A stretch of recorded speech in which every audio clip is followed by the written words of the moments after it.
Hello and welcome to GPU Central Skills and Simulation Lab, Dr. D.Y. Patil Medical College, Pimpri, Pune. I'm Dr. D.S. Bhamre, Professor and Head of the Unit, Department of Orthopedics. I'm also heading the Skills Lab, GPU Central Skills and Simulation Lab. The aim of this lab is to create a safe, comfortable, and an enjoyable atmosphere for learning and teaching. They are trained to understand, acquire, practice, and master the skills. So when they go in the real clinical situation, they are knowledgeable and safe physicians and surgeons. Our Chancellor, Dr. P.D. Patil sir, Honorable Pro Vice Chancellor, Dr. Bhageshri Patil Madam, with their encouragement and support, we could create this world-class skills center, wherein we have procured mannequins and models from all over the world. Be it a simple mannequin or a model where we can learn and train our undergraduates for IV cannula insertion, IV injections, intramuscular injection, or the advanced mannequins where we can demonstrate and the students can acquire the skills of cardiopulmonary resuscitation, be it the adult mannequin or the pediatric, be it the manual or the electronic, which gives a feedback to the learner whether he is doing it correctly or not. It can mimic different scenarios so that the students are trained in different clinical scenarios.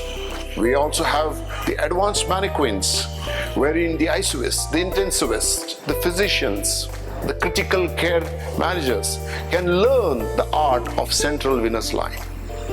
We have wonderful mannequins wherein we can demonstrate, where the students can acquire the skills of steps of obstetric parturition or delivery, so that when they acquire these skills of an obstetric delivery, they can practice when they go into the clinical scenario very safely and confidently.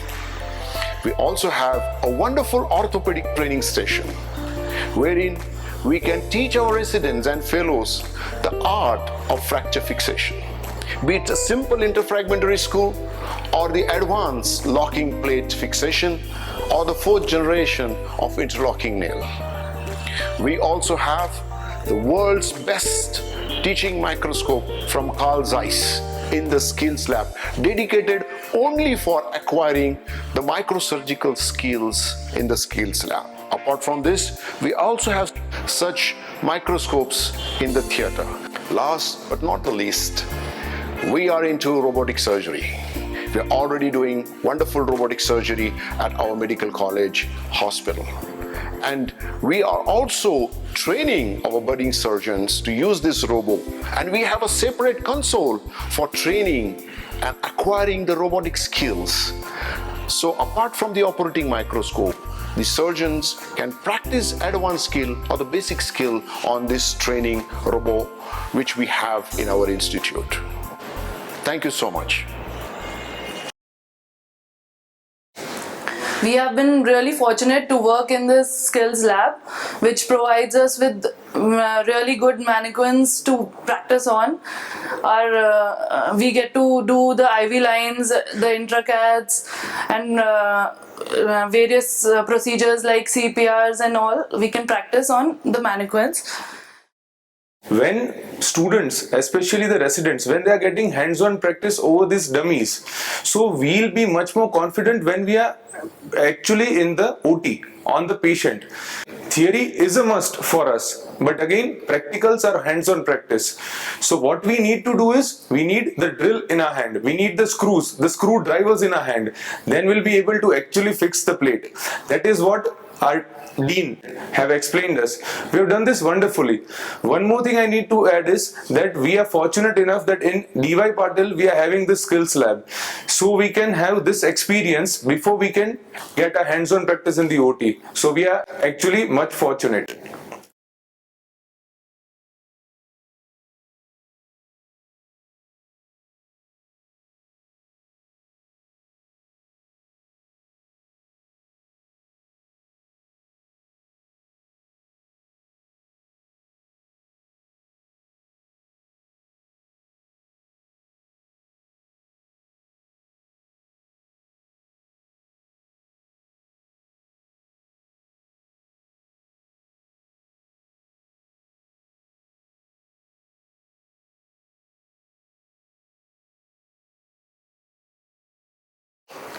Warm welcome to DPU Skills and Simulation Lab.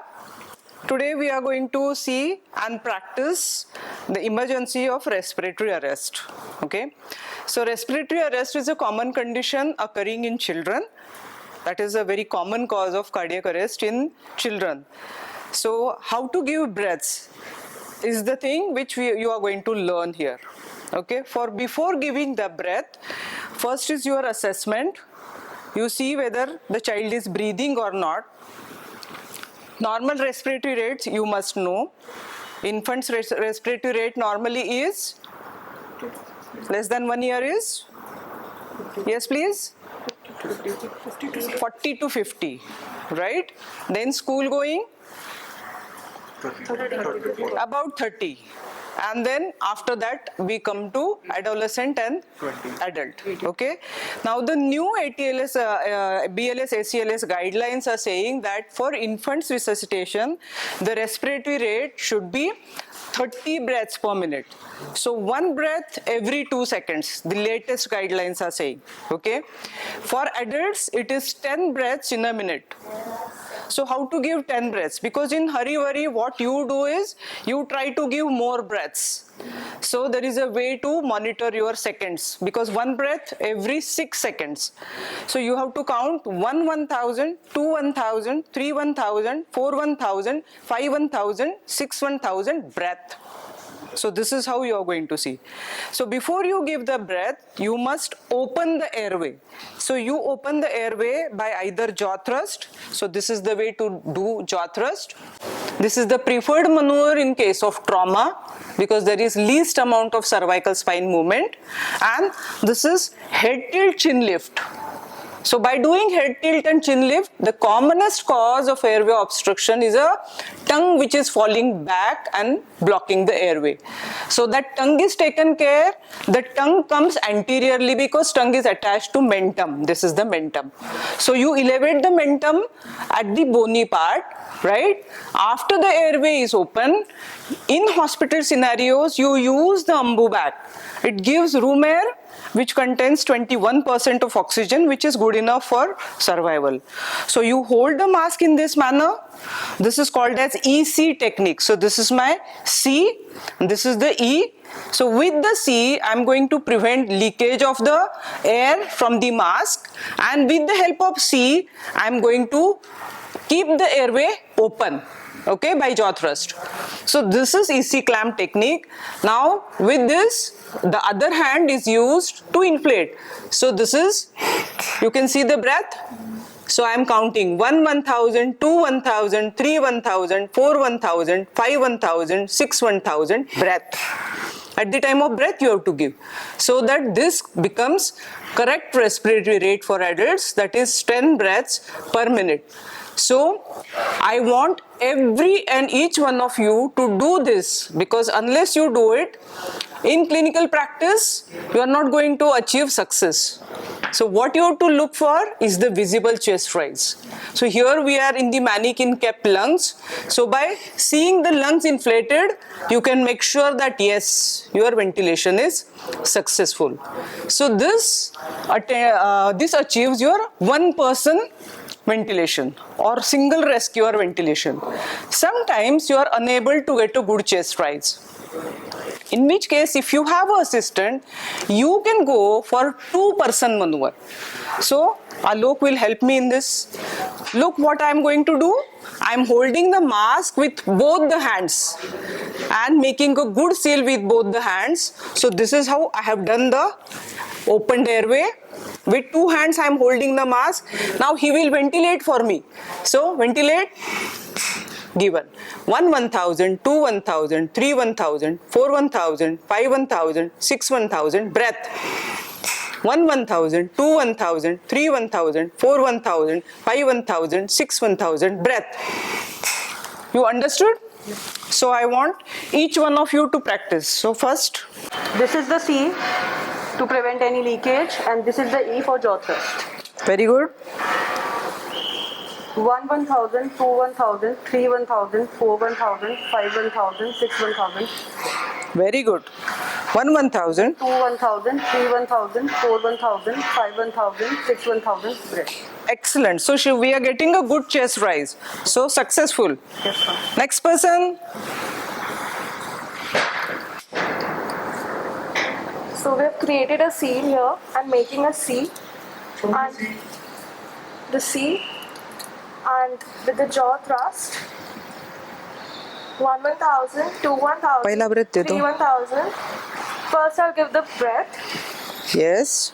1000, 1 1000, 2 1000, 3 1000, 4 1000, 5 1000, 6 1000, Excellent. Very good. 1 1000, 2 Everybody can see the lungs are inflating. 4 1000, 5 1000, 6 1000 breath. Very good. Next person. Welcome to DPU Skills and Simulation Lab. Let's get started. So this is a session on automated external defibrillator, commonly called as public access defibrillation PAD programs in European countries. You all know that this is the most essential part of the treatment of cardiac arrest. The commonest cause of cardiac arrest is acute myocardial infarction or heart attack in lay language.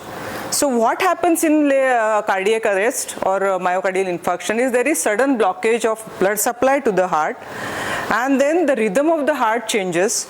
Normally it is like this, systole, diastole, like this going on. When it is ventricular fibrillation, stoppage of the heart, it is like this. This is called as ventricular fibrillation. So instead of synchronous contractions which are occurring, there is individual fiber which is contracting and relaxing in a haywire manner. So there is no further output, and so there is no blood supply to the vital organs. So what defibrillator is doing, or automated external defibrillator is doing, is it is giving an electric shock to the heart so that all the electrical activity in the heart muscles is abolished, and if the heart muscles are viable, the heart starts to work again, which is the intrinsic function of the heart. So this is how it works. So this is the AED which is available in most of the public places. It consists of a electrical button, start button, so that is a power. So when you get the AED, you have to first put the power on, then you have got two electrodes. So two electrodes, one goes in the right infraclavicular area or below the right clavicle, the other one goes to the apex of the heart. The AED arrives. The step one is you put the power button on like any electronic gadget. Then we get two electrodes.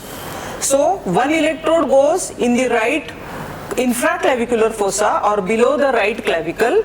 The other one goes in the apex of the heart, so you can put in the axillary line anywhere. Make sure that the both electrodes are not touching. One is the functioning electrode, the other one is neutral electrode.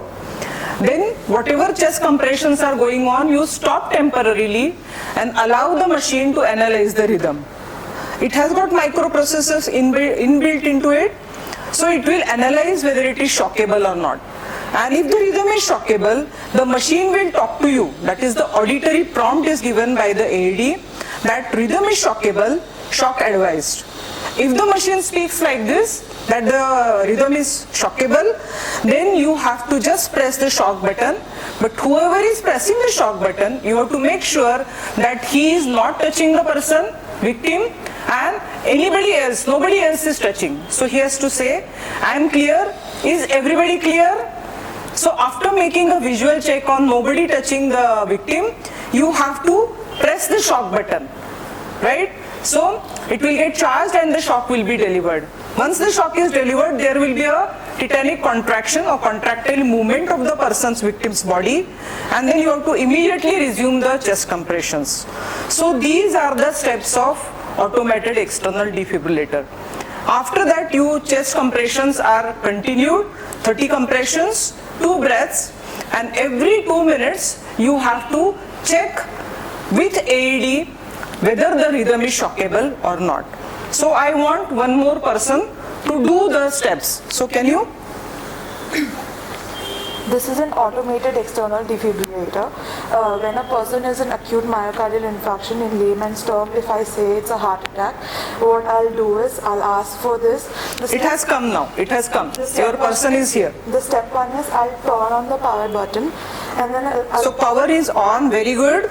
and then I'll apply the 2 pads, one in the infraclavicular fossa on the right side, Very and good. one on the apex on the left side. Very good. And then I'll ask for the person to stop the compression For analysis. for analysis.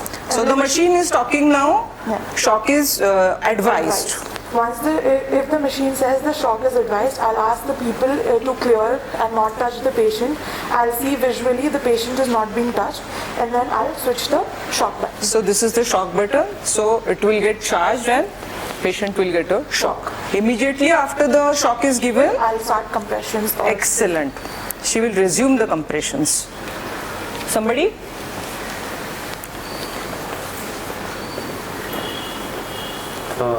This is an AED machine. So AED has come, the chest compressions are going on. You came up with the AED, First, the electrodes are put power on. then electrodes are put on right intraclavicular region and on apex. You can see in the drawing it is shown where it is to be fixed. Okay.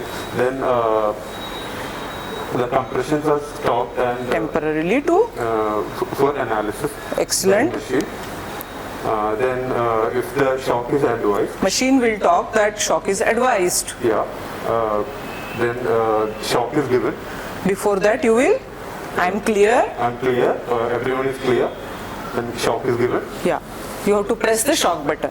Immediately after the shock, compressions were started. Very good. This is ADE, so it consists of the on button, Power on. power on, and there's 2 rod electro pad. So there's one pad we keep it at the right supraclavicular, infraclavicular Fossa. and this is the apex of the heart. Excellent. So for this, You will stop the chest compressions for analysis. Chest compression for the analysis, and then make sure that the people are far away from here, and then for that, after that, I have to press. Now the machine will tell. The machine will tell whether it is shockable or non-shockable. Yeah. If the machine says it is a shockable rhythm, then you are going to shock. Shock. Press the shock button. Before you press the shock button, Yes. you will make sure that I am clear Yeah, and everybody is clear. So nobody should be touching. Otherwise, you will also get an electric shock because our bodies are conducting. So after making sure that nobody is touching, you will press the Shock button. excellent. After that, you will resume the chest compressions. Got it? Yes. Very good. So myself, Dr. Alok Gangude, emergency physician, would like to tell you about the CPR criteria and the CPR which has to be given for the basic life support. So we have 5 important points for CPR, that is cardiac pulmonary resuscitation. The first point is we have to give 100 to 120 compressions per minute. Second is 30 compressions and 2 breaths for a patient. The third point is with a proper chest recoil. The fourth point is with minimal interruptions. And the fifth point is push hard and push fast as possible. So for giving CPR, we have to decide the location of the CPR. So it has to be given in the center of the chest, connecting the nipples in the mid part of the sternum. You have to use your dominant hand, which has to be down, and the other hand should be interlocking, right? So what you have to do is you have to keep this part of your palm on the center of the sternum or the mid part of the sternum. Your elbows shouldn't be interlocking, it should be straight, and you have to be parallel to the patient and give proper pressure, and the depth of the CPR should be 5 centimeters and up to 2 inches. So I have to give 30 compressions accompanied by 2 breaths. So it has to be 1, 2, 3, 4, 5, 6, 7, 8, 9, 10, 11, 12, 13, 14, 15, 16, 17, 18, 19, 20, 21, 22, 23, 24, 25, 26, 27, 28, 29 and 30. So after giving 30 compressions, I have to accompany it by 2 breaths, which has to be given by a head tilt, chin lift and with mouth-to-mouth respirations.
Good afternoon, everybody.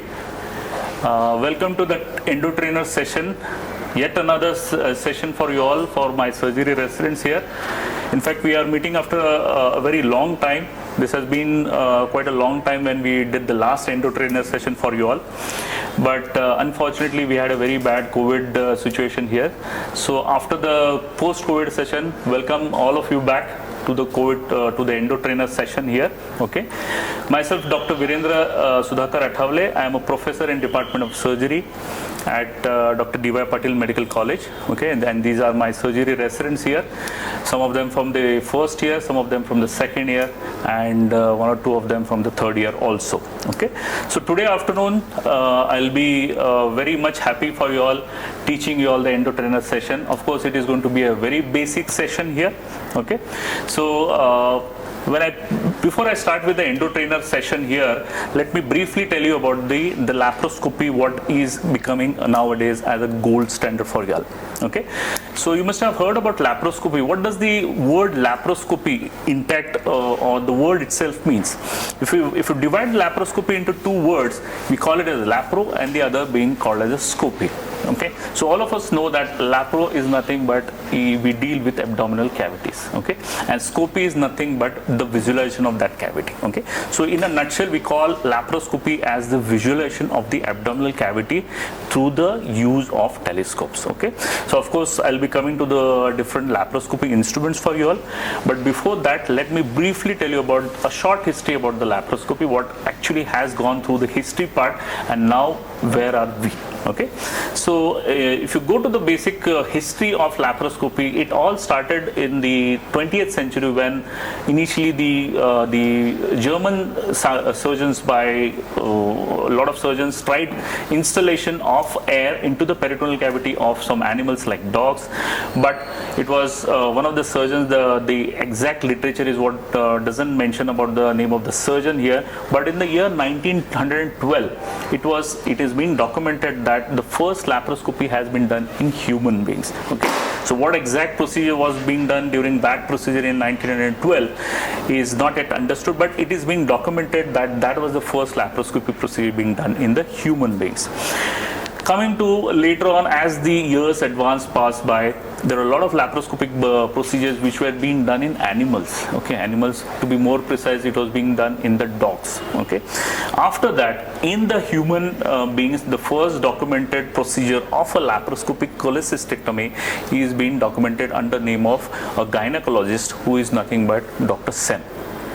He did this laparoscopic cholecystectomy. He himself, being a gynecologist, has been credited of doing a laparoscopic cholecystectomy in the year 1984.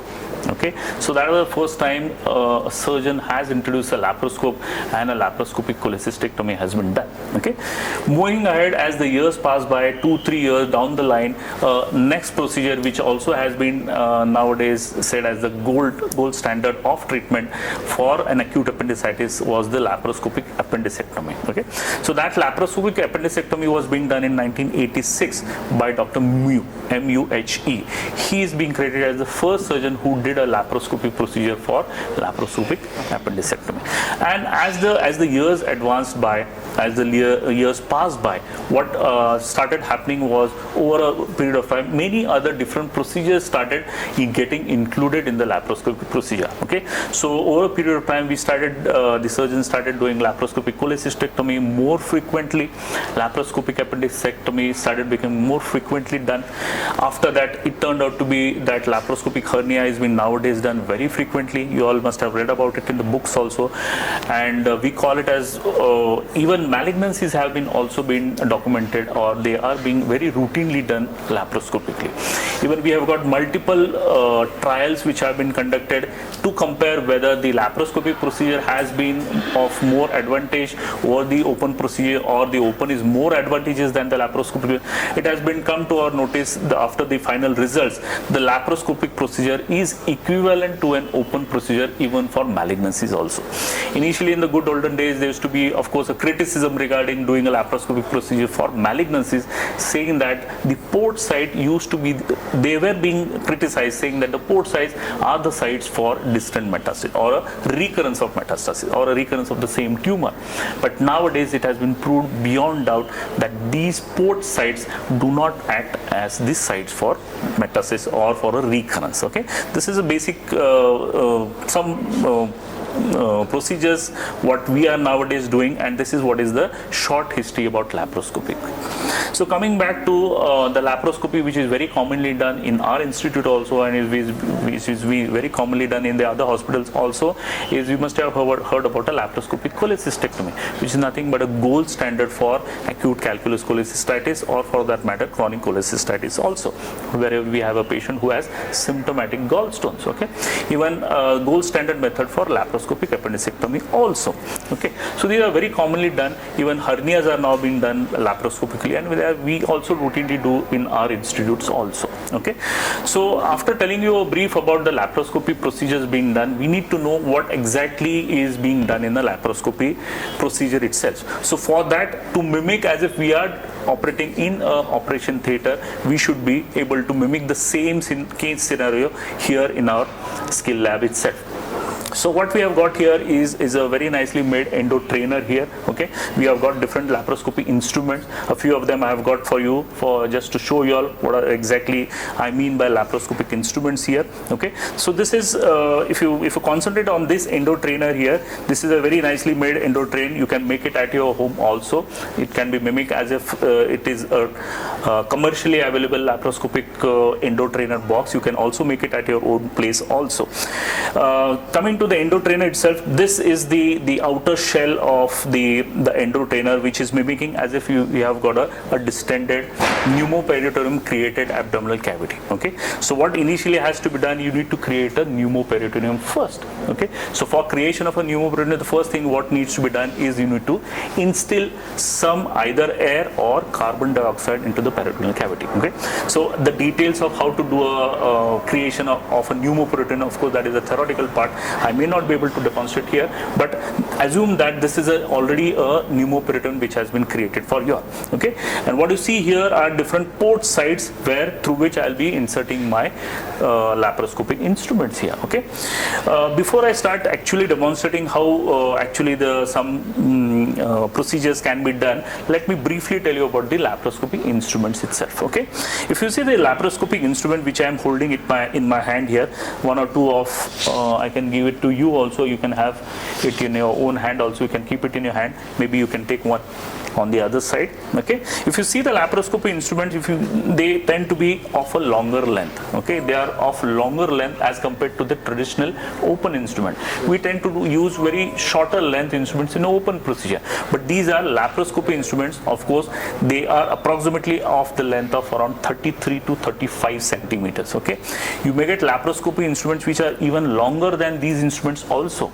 They are nothing but instruments which are used for bariatric surgeries, okay, where we do anti-obesity surgeries or bariatric surgeries. So they are slightly longer than, almost 10 centimeters longer than the traditional laparoscopy instruments. Okay, so these come in approximately 33 to 35 centimeters in length. Okay, if you see the individual parts of these laparoscopy instruments, the one which I am holding in my hand here, these are nothing but the finger grips. Okay, so these are called as finger grips. Okay, one of two, you may have a small change in the finger grip. If you see this is nothing but a finger grip with a ratchet.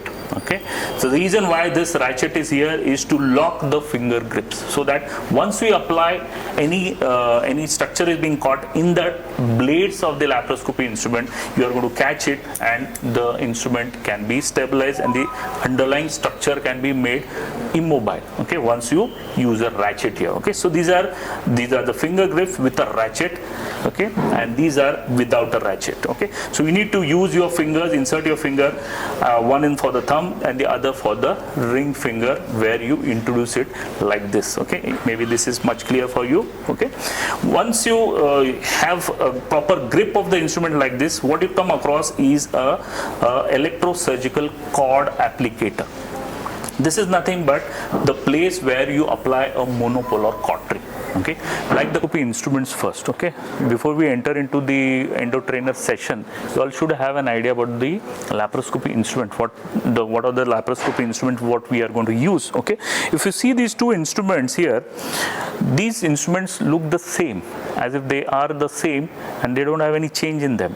But if you see it closely here, one instrument which I am holding in my hand has got a small extension to the same finger grips which are there in the other instrument. This is nothing but a ratchet. Okay, so this is a ratchet which is used for making the finger grips to be stabilized or controlled, or whatever the structure has been holded by the tips of the laparoscopy instrument can be made to be holded properly by making use of a ratchet. Okay, so these are the finger grips with a ratchet, and the other one is the finger grips without a ratchet. Okay, so these are the finger grips.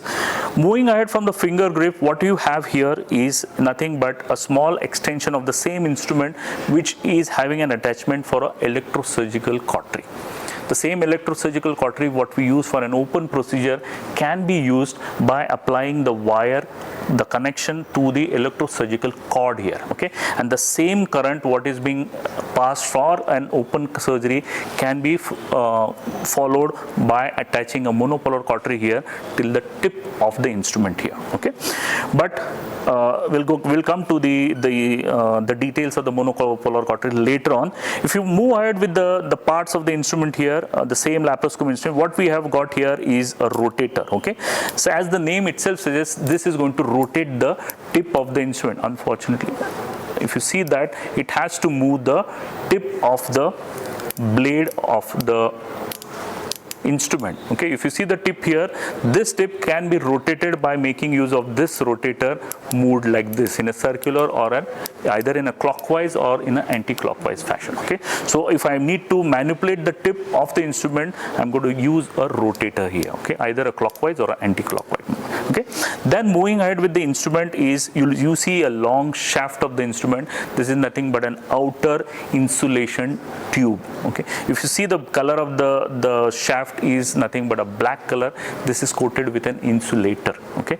The reason why it has been coated with an insulator is we don't want the electrosurgical current which I have applied at the cord to be in continuity here and then reaching the tip here. This part which is in contact with the trocar of the laparoscopy port, it should not be touching the trocar here. Okay. Otherwise, what will happen is if the current passes through the outer sheath then to the trocar, it will burn the skin. It will burn the port side. Okay. So to avoid that burning, this insulated outer sheath has to be checked regularly whether it is insulated or not. Okay. Then we come to the tip of the instrument. This is what is called the tip of the instrument, and which has got a blade. Depending on the instrument what you are using, the sizes of the blade may vary. It could be as simple as this is a Maryland dissector, very commonly used by the general surgeons to do a dissection in the laparoscopy procedures. You may come across having the blades which are sharper edge, what we call as a scissor. Okay, we can have graspers. Graspers can be crocodile tooth, or it could be Alice forceps, or it could be bowel handling forceps, which are nothing but the graspers which are used for handling the bowel. Okay, so this is in basic about the laparoscopy instruments. Okay. So coming, if we go on to the EndoTrainer actual what we have here, I would like to shift on this side. Yes, please. Just give me a moment. We have got the details of the background of the laparoscopy.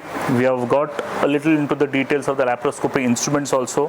What I have got in both the hands is the laparoscopic Maryland dissector. Okay, very commonly used instruments by the laparoscopic surgeons.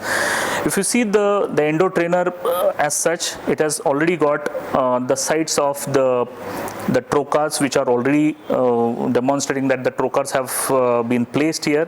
What you got here in the center is the camera, okay, through which the telescope, the camera which has already been introduced, and this is showing a very nice view of the intra-abdominal part. What we have got here are the polo cap sweets and some rubbers, and we have got small sticks into which we are going to insert the polo capsules, okay, and a small rubber tubing also. Okay, so before you start introducing the instruments, the laparoscopic instruments into the EndoTrainer, we should be knowing the basics of the laparoscopy. Here is whatever target we have got as the target organ, it has to be exactly in line with the camera.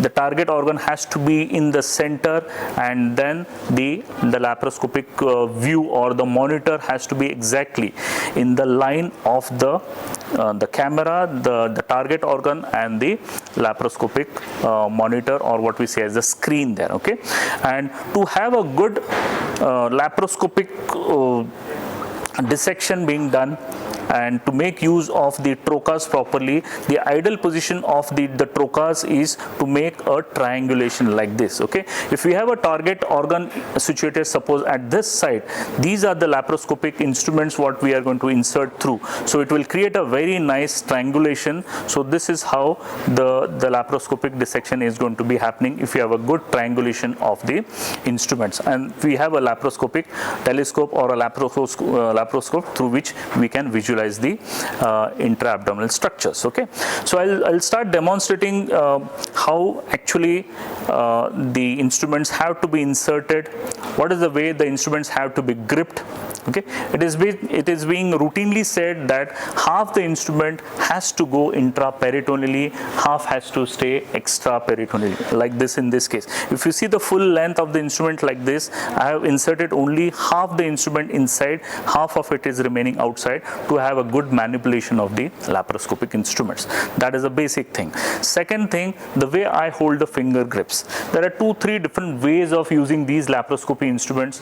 Some of the surgeons may prefer putting putting their fingers like I have put it here, one thumb passing to one of the finger grip, the ring finger passing to the other side, and the rest of the fingers are supporting the instrument. This is one way of doing it, making use of the laparoscopy instrument. The others may prefer using, not putting the thumb inside, but making the use of the palmar surface or the palmar, the thenar muscles, and making use of only the ring finger inserted through one of the thumb grip. Okay, so this is how the manipulation of the instruments can be done. Okay, so these are 2-3 different ways of using the laparoscopic instruments. So students, if you can concentrate on the screen there, what I have got on the screen here are the 3 small sticks here which have been inserted into the foam inside. My activity, the current activity, what I am going to demonstrate is making use of these polo sticks, the polo sweets here.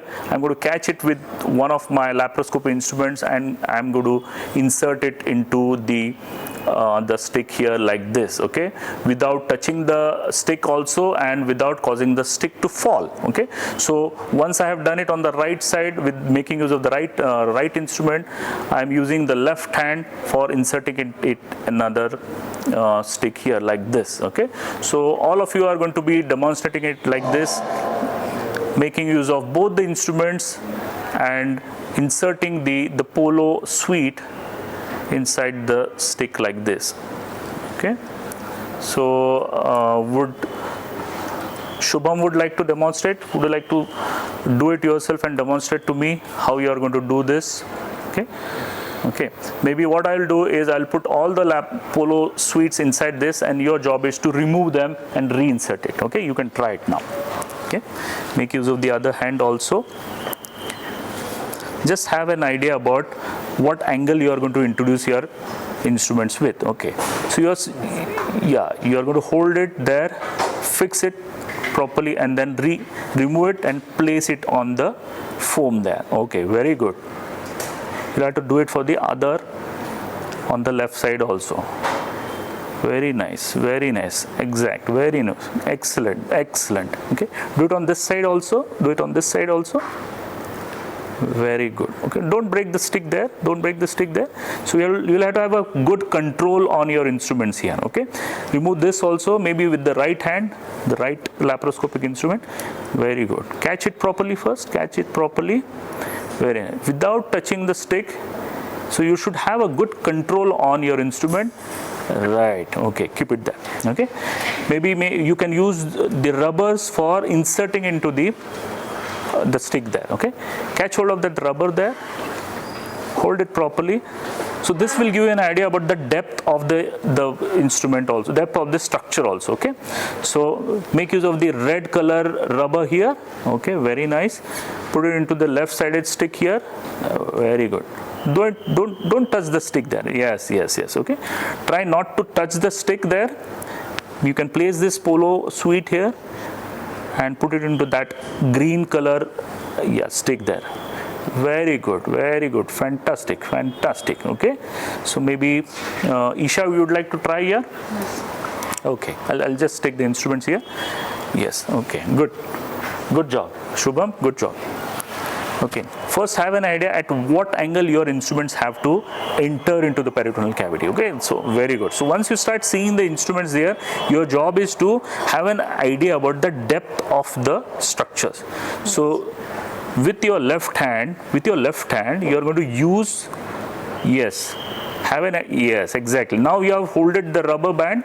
Try not to touch the stick there. Very good. Place it on the foam there. Okay. You can do the same thing with the right hand.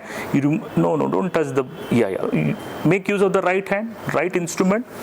Okay, so have an idea about the depth of the rubber band. Very good. Okay, very good. Yeah, and don't touch the rubber, the wooden stick at all. Very nicely done. Excellent. Okay, same thing you'll have to do for the polo sweet also. Remove it without touching the wooden stick. Very nice, excellent. So that shows how you have got a grip on the instrument also. There should not be tremors in your movements. Okay, now your job is to hold a polo sweet and then insert it into one of the stick there. Okay, Don't break the stick. Gradually. Excellent. Okay. Very nice. Do it for the other side also, making use of the right instrument. Very nice. Okay. Put it in the central part. Yes. Good job. Very nice. Okay. So we'll cut it here. Okay.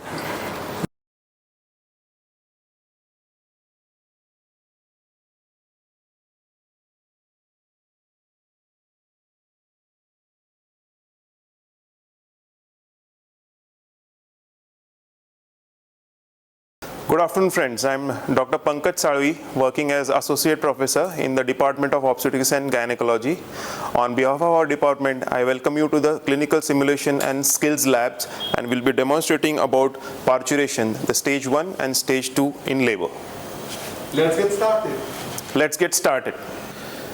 So as we all know, the stage 1 of labor starts with 2 uterine contractions, and with the uterine contractions, the fetal skull descends. Here we have lambdoid suture and the occiput. This is the bregma, and the position is left occipito anterior. With further uterine contractions which goes on increasing with labor, the head descends and biparietal diameter crosses the pelvic brim. That is what is defined as engagement. With further contractions, the head flexes and ultimately the occiput touches the levator ani, the muscle which is at the level of ischial spines. It's the pelvic diaphragm.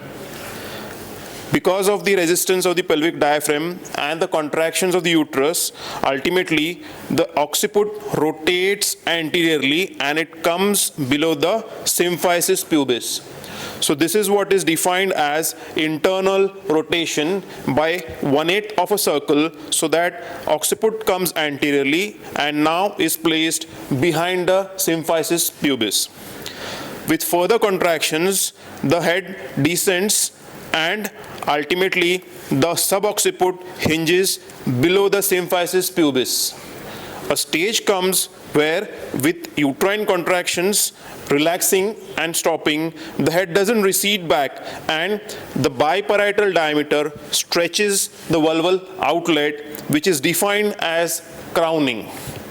This is the point at which one has to give mediolateral episiotomy, which we will be demonstrating in the conduct of normal labor. Now, once we have given episiotomy, the birth canal widens, straightens and shortens so that the birth of the head is facilitated without any undue tears at the anal sphincter or the perineum. With contractions, ultimately the subocciput hinges and the head is delivered by extension. This happens because the perineum is present on the posterior aspect while there is no muscle anteriorly, so the delivery of the head with extension. Now, with contractions, the head further descends and the torsion on the neck, which had been sustained because of internal rotation by 1/8 of a circle, is now detorsion, and this is what is called as restitution, which is in the opposite direction of internal rotation. Further, with the uterine contractions, the shoulders rotate internally so that the head rotates externally, and this is a welcome sign. Internal rotation of the shoulders is demonstrated or evident by external rotation of the head in a direction opposite of the internal rotation. Now, with contractions, the anterior shoulder delivers first and then the posterior shoulder and the rest of the body. That is what is the end of the second stage of labor. Starting when the os is full dilated, with the contractions of the uterus, the head is pushed down and a stage comes where the biparietal diameter stretches the vulval outlet, and in spite of ceasing of the contractions, the head doesn't recede back, it remains at the perineum, stretching the vulval outlet. This is the point at which a episiotomy is given, lignocaine infiltration is given in between the contractions. wait for a period of around 1 to 2 minutes, and when crowning has happened, you give a left mediolateral episiotomy. The aim of the mediolateral episiotomy is to widen, shorten and straighten the birth canal. This helps in delivery of the fetus without undue perineal tears. With contractions of the uterus, the occiput delivers by hinging under the symphysis pubis. The delivery of the head occurs by extension. This is followed by restitution, which detorts the neck because it had sustained a torsion of 1/8 of a circle. Further uterine contractions makes the shoulders to come in an epidirection and the head moves in a direction opposite of the internal rotation. Contractions further helps and the delivery of the baby is happening with anterior shoulders delivering first in all normal deliveries, followed by the posterior shoulders by lateral flexion of the trunk, and then the rest of the baby is delivered easily. This marks the end of the second stage. That's it. Lovely.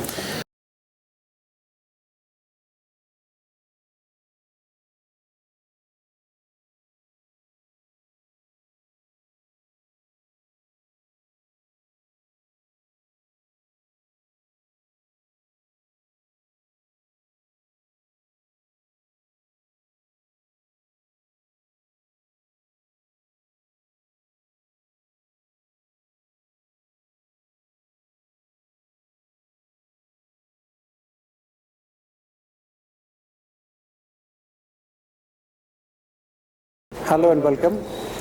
This is clinical simulation and central skill lab. I'm Dr. Sanjay Dev, professor and head department of orthopedics, and under D.Y. Patil Medical College and D.Y. Patil University, DPU. Today we are doing a skill lab demonstration for the dynamic compression plating of the long bone, that is humerus. And today I'll be demonstrating it on a sawbone on the humerus. And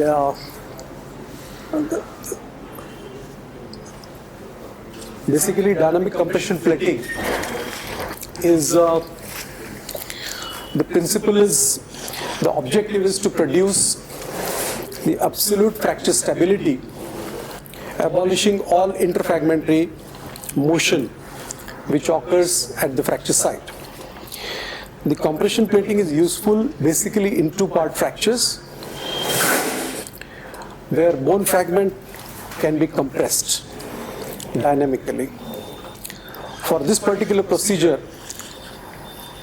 we require a set of dynamic compression plate set, which is laid down here.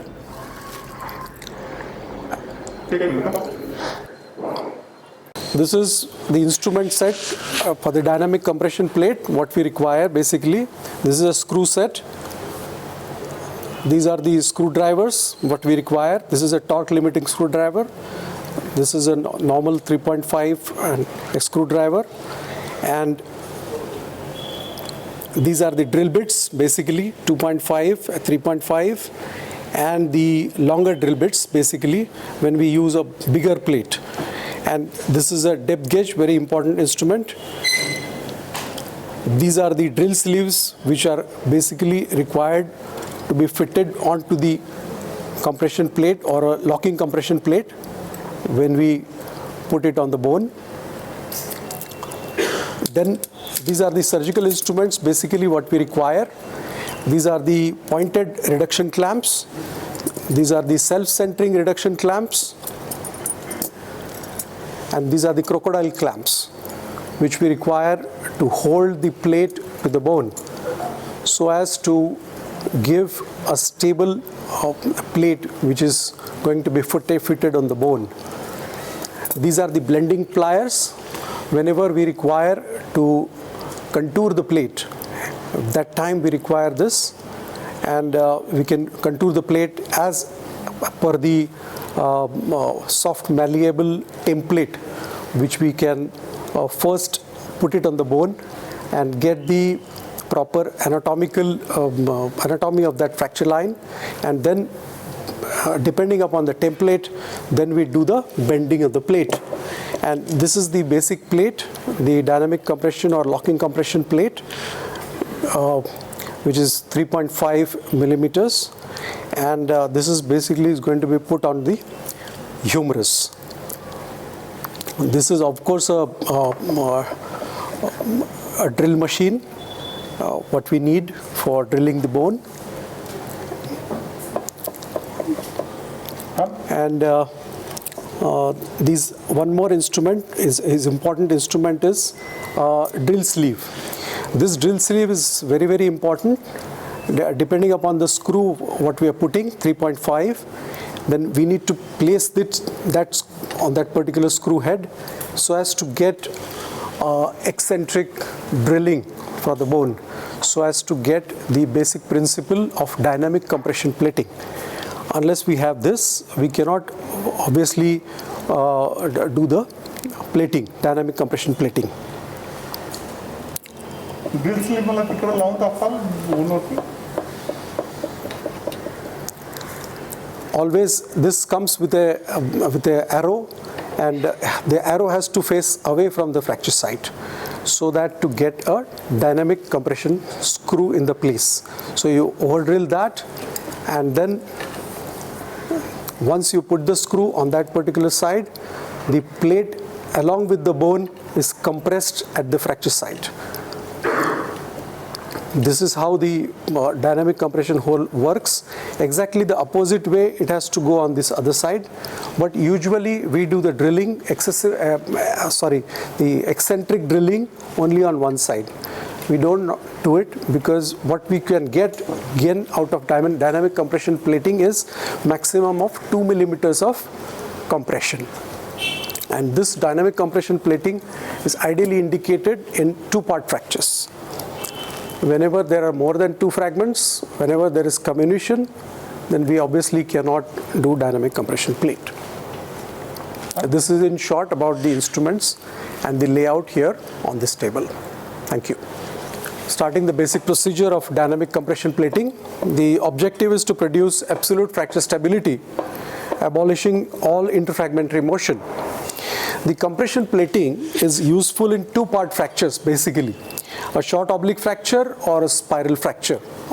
And here we are discussing mainly a long bone like fracture of the humerus. The basis of this is where the compression plate is that the bone fragment can be compressed dynamically. So the compression of the fracture is usually produced by the eccentric screw placement on one or both the fragments. Usually it is done on one side, and the dynamic compression holes which we create in particular that side of the bone, these holes are shaped like an inclined and transverse cylinders, and the screw head which glides on particularly on this particular plane, and that inclined cylinder, when we tighten the screw head, causes the head forcing the plate to come closer to the bone, and that is how the compression is achieved of the fracture. The plate length. Now, whenever we are discussing about the fracture anatomy of that particular bone, will decide the plate, the size of the plate, and the morphology of that particular plate. So the length of the plate is more important than actually the screws. The length has to be optimum, which should cover equally on both the sides of the fracture. That is the basis of selecting a plate. The choice of the plate depends upon the, as I said, on the fracture anatomy. The optimal compression plate should be positioned so that the basic idea is that the axilla should be formed with one of the fragments, and the other fragment, the distal or the proximal, will fit into that particular axilla, causing a compression and a stable fixation. The absolute stability or rigidity as such, which was earlier discussed, but nowadays the stability of the fracture fragment is more important, and the points to be we have to be aware of is that due to the soft tissue attachment, as here we are discussing about the fracture of the humerus. So humerus is a bone which is covered by the muscles from all the sides. So soft tissue stripping or soft tissue mobilization while putting the implant on that particular bone can decide whether you will be able to do a dynamic compression plate on that particular part of the bone, or we may have to go for a lag screw fixation and a neutralization plate in that, or a locking plate to reduce the soft tissue in stripping, which will hamper the biological healing of the bone. So plate position depends upon the fracture geometry. As I said, we can put here, as it is been demonstrated, the plate is put on the anterolateral part of the bone. As the fracture is in the middle part of the bone, we can always approach or put the plate anteriorly, anterolaterally or posteriorly. But usually the plate is put on anterolateral or posterior side, which is considered as a tension side of the humerus. So for that particular reason, for the anterolateral approach, we expose this particular fracture. Now coming to the more important question of reduction of the fracture.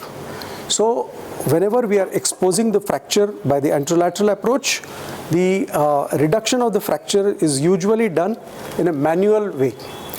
Whereas you are moving the distal part of the bone, whereas the plate is fixed or the held with the one part of the bone, and the distal part you do a manual reduction by giving a traction on the distal humerus.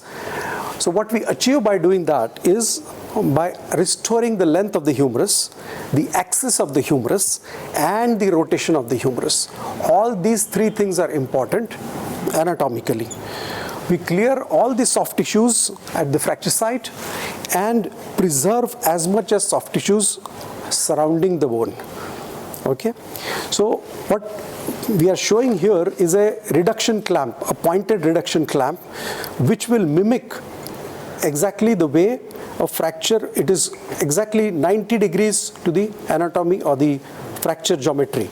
The plane of the fracture is 90 degrees to the axis of this pointed reduction clamp.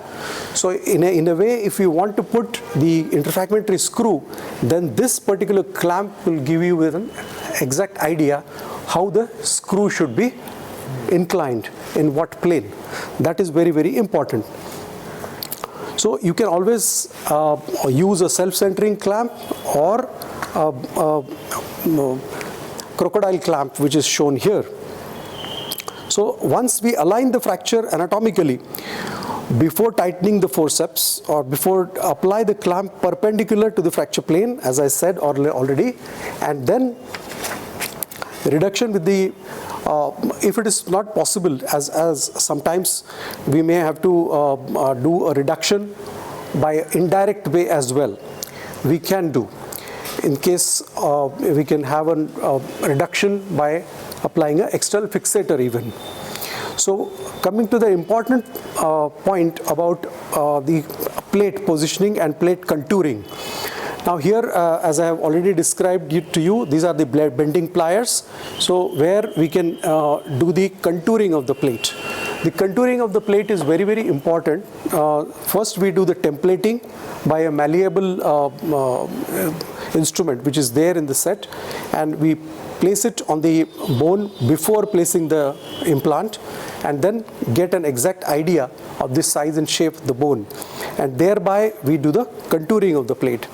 As far as possible, the plate should be positioned so that it lies directly over the distal or proximal end, either of the two.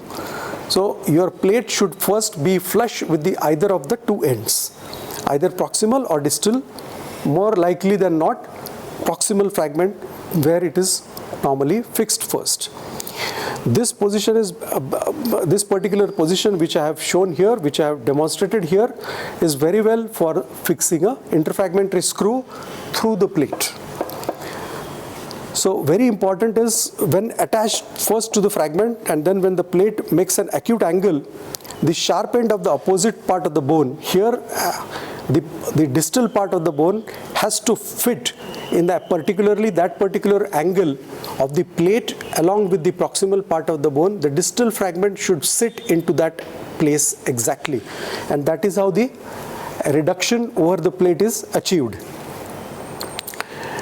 The caveat on this particular point is, so even if sometimes that the position requires excessive soft tissue stripping, if at all in this particular position it is not possible to put this particular plate in that particular dynamic mode, then we can put we can do because it may require soft tissue stripping. So in that case, the alternative fixation method should be considered, as I have already explained, like a interfragmentary screw with a neutralization plate or a compression plate. Then some contouring is likely to be necessary to fit the plate to the bone perfectly, as I said already. But we have to be very, very careful so that it should not displace the fracture in any way. Now, sometimes that particular thing may require for you to contour the plate in such a way so that it fits into the surface of that particular bone, either in a twisting manner even, so that to avoid the important structures like a nerve or a profunda femoral artery which is nearby. So you don't have to go very near to that particular structure. So to avoid that, sometimes we may have to do the contouring of the plate even. Now, coming to the important point of dynamic compression plating is overbending the plate. This point I want to slightly stress more, that even if the fracture is oblique or spiral, the plate should be slightly overbent on the one side, so that once you put the screws, the bone should come to the plate, and the distal cortex or the cortex on the other side of the plate otherwise opens up on that side if you have not done the overbending of the plate. Now, overbending of the plate, especially in dynamic compression plating, requires slight experience, and you need to understand the fracture geometry. The fracture sometimes can cause opening on the other side. So if you don't want to do that, don't want that to happen, then you have to do slight overbending of the plate by ये तुझी चांगली plate है ना, तिकडे एक दूसरी plate होती त्याच्यावर दाखवलंस, ठीक आहे, okay, that's fine. The alternative for overbending is to apply a lag screw principle or lag screw. So if you don't want to do the bending of the plate on one side, then the other way of achieving the same result is by doing a lag screw fixation. Then application of the plate. What are the basic principles of application of the plate? There is the first and most important is expose the bone sufficiently. Meaning you are not supposed to do always overstripping the periosteum. You don't have to take out the periosteum from all the sides. Only where your plate is going to sit, you are supposed to take out the periosteum only at that particular point. Then contour the plate onto the bone and then hold it with a clamp, especially a pointed reduction clamp or a crocodile clamp or a self-centering clamp, whichever is properly applicable in that particular patient, because sometimes the patient may be quite bulky, quite muscular, so we may have to go for a proper reduction clamp in that particular way as required for that particular fracture anatomy. So attach the plate first to the fragment, that is the reduction on the plate. So first attach the plate to the proximal fragment as it is shown here. Hold it there and then reduce the distal fragment along the line just to, in that particular axilla, to form a proper reduction on the plate. Okay. Now planning for the lag screw. That is also very, very important whenever you are not doing a overbending. Like in this particular case, we are not overbending the plate. So we are planning to put a lag principle or lag screw fixation along with this particular plate. So lag screw, you have to understand the fracture plane. That particular fracture plane, your screw has to be 90 degrees to that particular plane. So first find out what is the plane of the particular fracture, and as your plate positioning has to be in such a way that the fracture anatomy, as far as possible, your screw should be through the plate, and that should also engage. So that those things have to be seen or decided pre-operatively. That is what is required in pre-operative planning. Now drilling the first screw. The close to the fracture site, here in this particular case,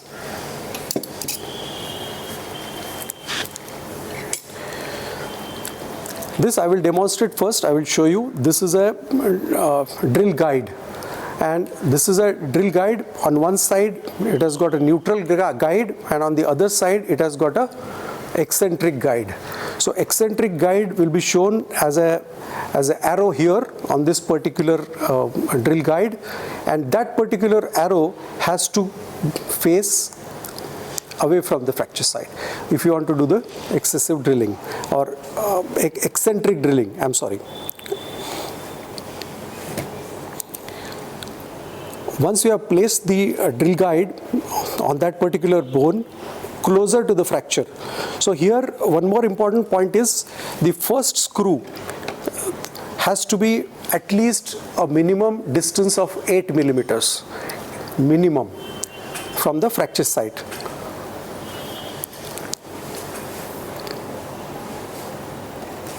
Now I will show you in short.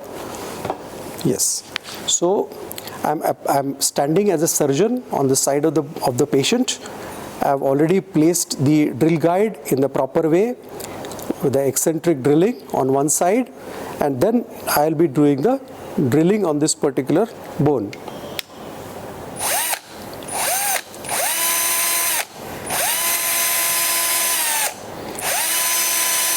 So when both the cortices are drilled, I will get a loss of resistance. After that, I will take out the drill guide, I will take a depth gauge, I will go through the hole, I will try to engage that on the other side of the bone, and then put my drill guide there. And this particular reading is very, very important here. Okay. So this will give me an idea what is the length of the screw. So this much of screw, say 28 millimeters, will be required for this particular fracture.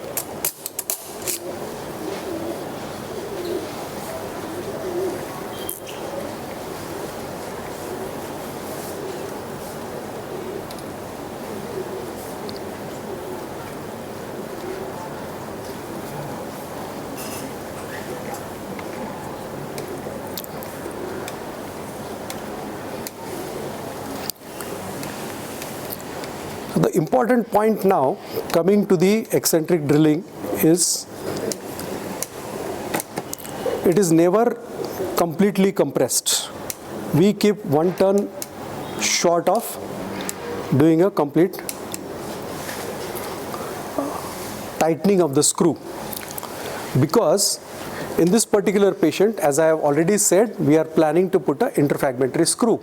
So if you are planning to put an interfragmentary screw, this particular excessive eccentric drilling will not allow the interfragmentary compression to occur across the bone ends. So you are not supposed to do the final tightening of this particular screw.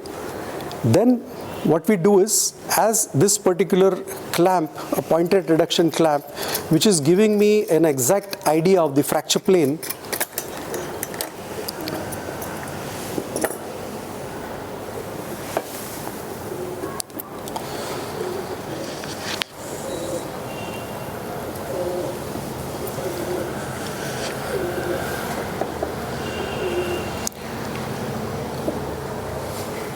as I said earlier, that we would be putting this particular screw 90 degrees to the fracture line, fracture plane, fracture plane.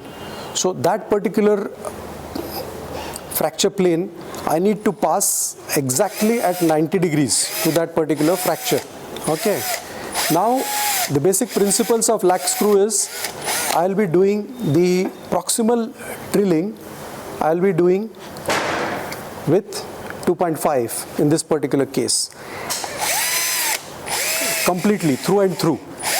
Once I have come out on that particular side, then I will change my drill bit. I will take a 3.5 drill bit for doing the proximal cortex over drilling.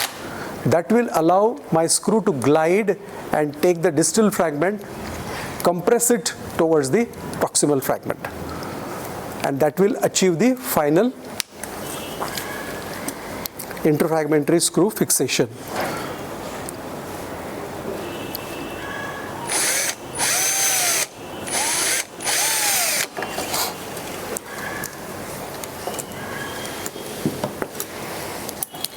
This is an interfragmentary screw fixation. I have measured the length of the screw, and exactly in that plane I will be putting a screw of around 32 mm or 30 mm, whatever.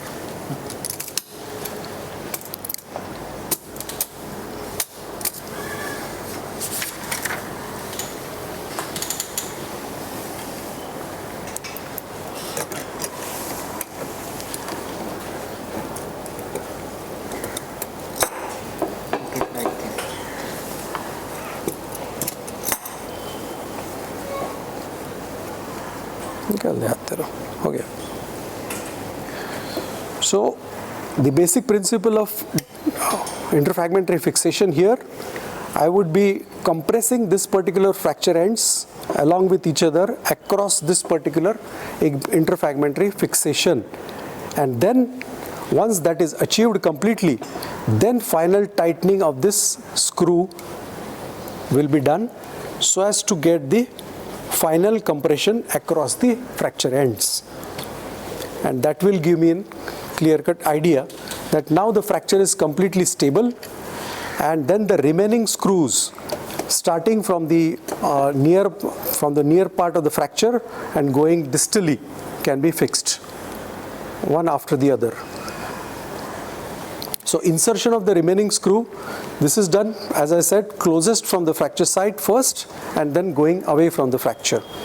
Final radiological assessment of this particular fracture is done under SIAM imaging in AP and lateral planes, and confirming after proper torsional alignment of the humerus, meaning after fixation with all the screws, you are supposed to check any abnormal or micro motion even in all the planes, anteroposterior, mediolateral and torsional. All the three planes have to be fixed properly. Then your fixation of the dynamic compression plate is over.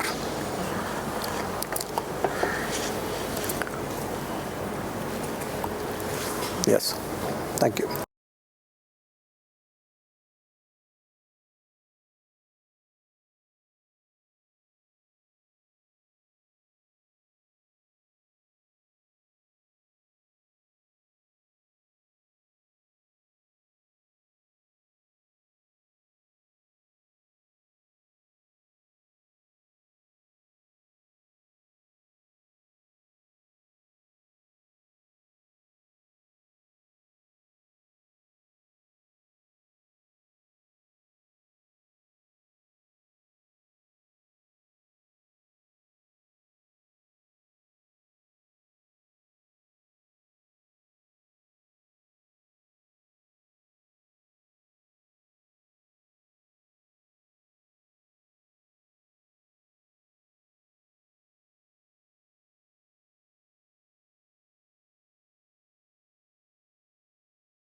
Welcome to DPU Clinical Simulation and Skills Lab. I am Dr. Smita Ubhe, Assistant Professor from Department of Anesthesiology, and my senior, Dr. Sheetal Jaikar, Associate Professor from Department of Anesthesiology. We are going to demonstrate a bag and mask ventilation and endotracheal intubation. So let's get started. Endotracheal intubation is the important part in airway management while resuscitating the patient or giving a general anesthesia to any surgical procedure. It is best practiced under expert supervision, first on a mannequin, then on an elective uncomplicated patients. The intubation should always be preceded by airway assessment, so the what equipment does that patient require should be kept ready, and suspect any complication that may arise while intubating the patient, so plan can be made accordingly. Now we are going to see a normal uncomplicated patient for the bag and mask ventilation and intubation. What all equipment should be kept ready: face mask, then the working laryngoscope, appropriate size endotracheal tube, appropriate size airway, and working suction. Working suction Working section. Yeah. First, place the patient in an optimal position. What is the optimal position? Is a sniffing position, which is achieved by tucking a pillow underneath the shoulder of the patient or placing a donut under the head of the patient. This will cause neck flexion, that is at the atlantoaxial joint around 25 to 30 degree, and head extension at atlanto-occipital joint around 85 degree.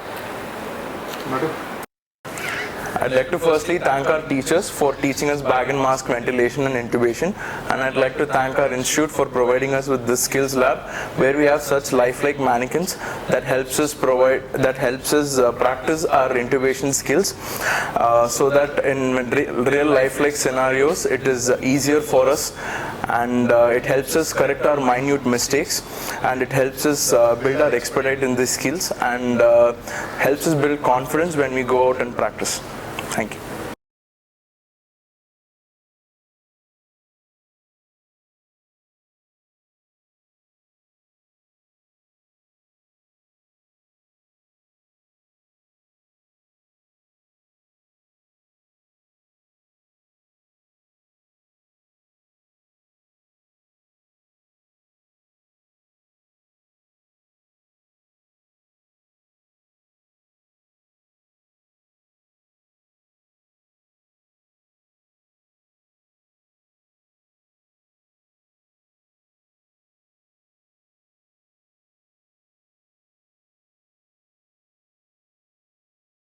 Of Pediatrics in the simulation lab. Let me introduce the team: Dr. Shilpa, Dr. Harpreet, Professor Vinita Pandey, residents Tanishtha, Apurva, Amodini, Professor Sampada Tambolkar, and intensivist Dr. Manoj Patil. Shilpa, to take over. Good morning everybody. Today we will be discussing about a baby who's come to casualty with few vitals which I'll be mentioning, and we will be asking our residents how to proceed and we'll teach them.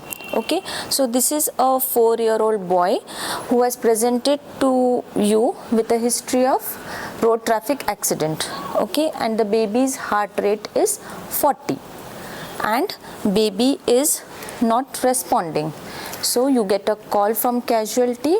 These are the vitals when you receive the baby. So what is the next step we will do? We'll check the pulse and the heart rate. Okay, so how will you do that? Okay, so what we do is we palpate trachea centrally and we check for sternocleidomastoid. In between both of them is the carotid pulsations. Okay, so as I mentioned, it is 40. So 40 is less than the normal heart rate of the child.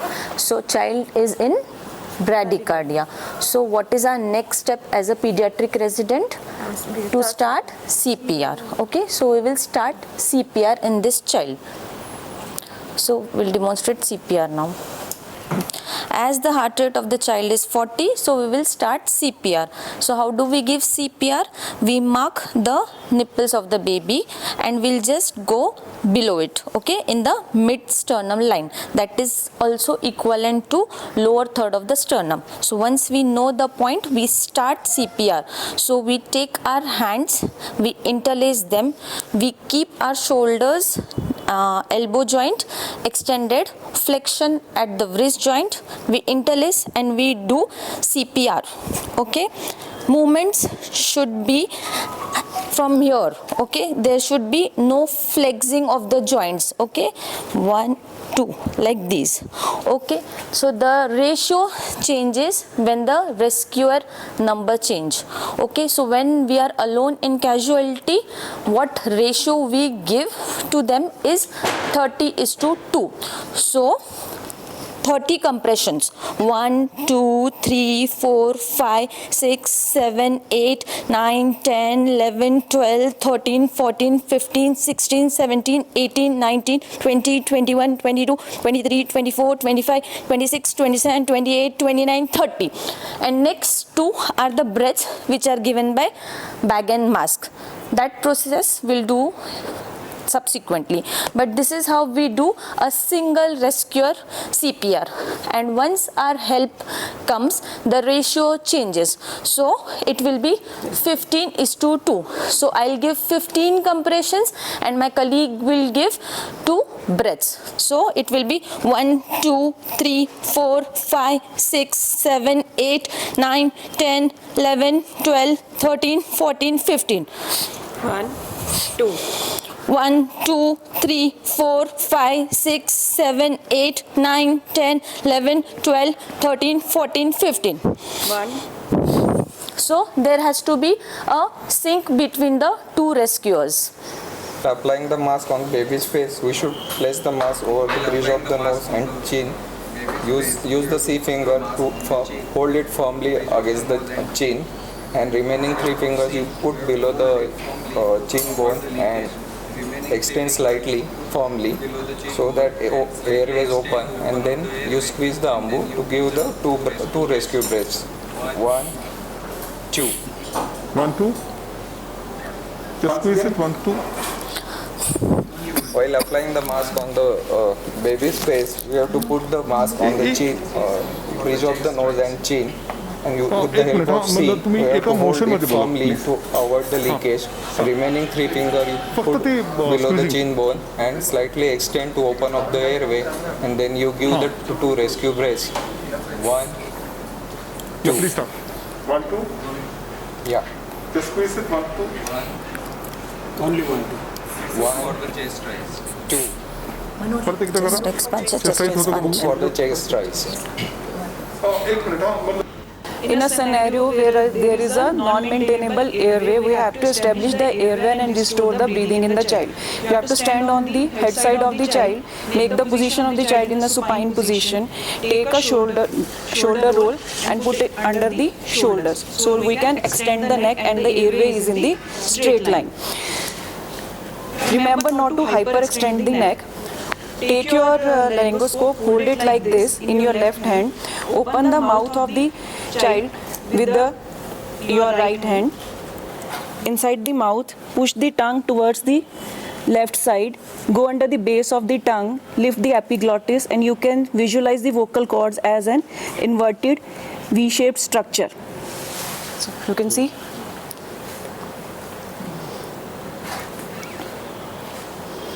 Okay.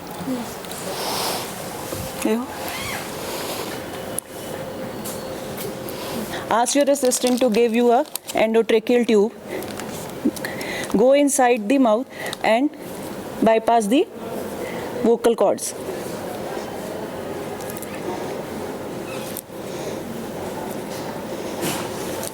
Now to check whether we are inside the trachea or not, attach the ambu bag and do the ambu and see for the chest rise.